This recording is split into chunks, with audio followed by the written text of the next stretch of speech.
Okay, before we get started on the paintbrush, I want to quickly touch on a few key areas first, and that is navigation, scaling your brush, as well as keystroke assignments for your tool panel. So let's talk about navigation first. You have your standard widgets here in the navigation bar that you can use to orbit, pan, and zoom. And here in the 3D viewport, you can simply move your cursor outside the object without having to hold any hotkeys at all, and just simply left mouse click and drag to orbit about your model. You can right click and drag to zoom, and middle mouse click and drag to pan. This is very similar to Maya, except with Maya you have to hold the Alt key, and so you can do that likewise without having to use any special presets here. You can simply just hold the Alt key anywhere inside the model or anywhere in the viewport. Hold the Alt key and left mouse button drag to orbit. Alt key right click and drag to zoom. Alt key middle mouse button to pan. So in the 2D texture editor as well as the UV editor, okay, the navigation is very similar. You can just right click in an open area and drag to zoom. Middle mouse click and drag to pan. So I'll dock that again. So now let's talk about brushes. In 3D Coat, if you hover over your object and right click, drag left and right to scale your brush. You can right click and drag up and down to increase or decrease the intensity or the depth level, and you can see the number value change there at the top of the interface. And you also, with that red line, you see the alpha profile, and in the white you can actually see your brush alpha inside that yellow circle. Okay, if you want to rotate your brush, you hit the 9 or the 0 key on your regular keyboard, not the keypad. 9 will rotate clockwise, 0 counterclockwise.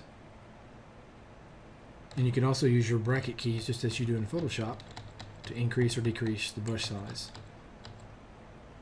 Okay. In Photoshop, when you have the paintbrush selected, okay, as I mentioned before, you can click on this little toggle and it will bring all your brush options, including your brush alphas, all together in one tidy little panel. So in 3D Coat, you have a brush options panel as well, but then all the brush alphas, instead of being stored in a panel here, they're in a separate asset panel. If you wanted to dock those in the same area, you could. So let me go ahead and first dock this, or I could dock it at the bottom.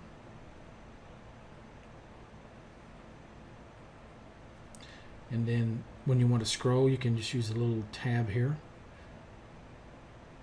or you can just click and drag to scroll. Same thing with the brush alphas. If you have a lot of brush alphas here, you can use inertia. Okay. It's very handy, just like in Photoshop. Okay, you can also place strips there as well, because they are essentially brush alphas that are repeated along a stroke, and it does a very good job of that. So yeah, I'm going to go ahead and put this back though, and keep all my assets here.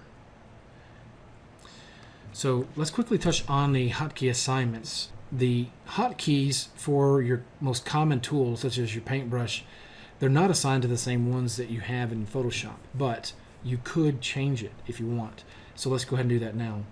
The paintbrush in Photoshop is B, so what I want to do is hover over it and then hit the End key on your keyboard, and then hit B, and now it's assigned to that hotkey. So let's move on down to the Clone Stamp tool. I'll hit the End key, I'll hit S, and it's going to tell me that it's already assigned to the symmetry panel. Do I want to redefine it, or do I want to stack the key? In this case, I'll stack it. So let me hit S now, and you can see it switches. If I hit S again, it brings up the symmetry panel. So they both share the same key. So now let's do that with the fill bucket tool. I'll hover over it and hit the end key, and I'll hit F to assign that hotkey to it. The magic wand is W in Photoshop, so I'll hover over it and hit the end key, now W, and I'll get the same warning that it's assigned to something else. It's assigned to wireframe, and it's a pretty important option. So in this case, I don't want to redefine it, I want to stack it once again. And then I'll do likewise with the eyedropper tool. In Photoshop, it's I, and natively in 3D Coat, it's V, as in Victor. So I'll hit the end key, and I'll hit I. So now all my hotkeys that relate to what I have in Photoshop are all assigned to the same key. Okay. One thing you'll notice in Photoshop is you have a move icon. In 3D Coat, you don't really have that, because if you want to move or transform your object, you want to use this companion workspace called the tweak room.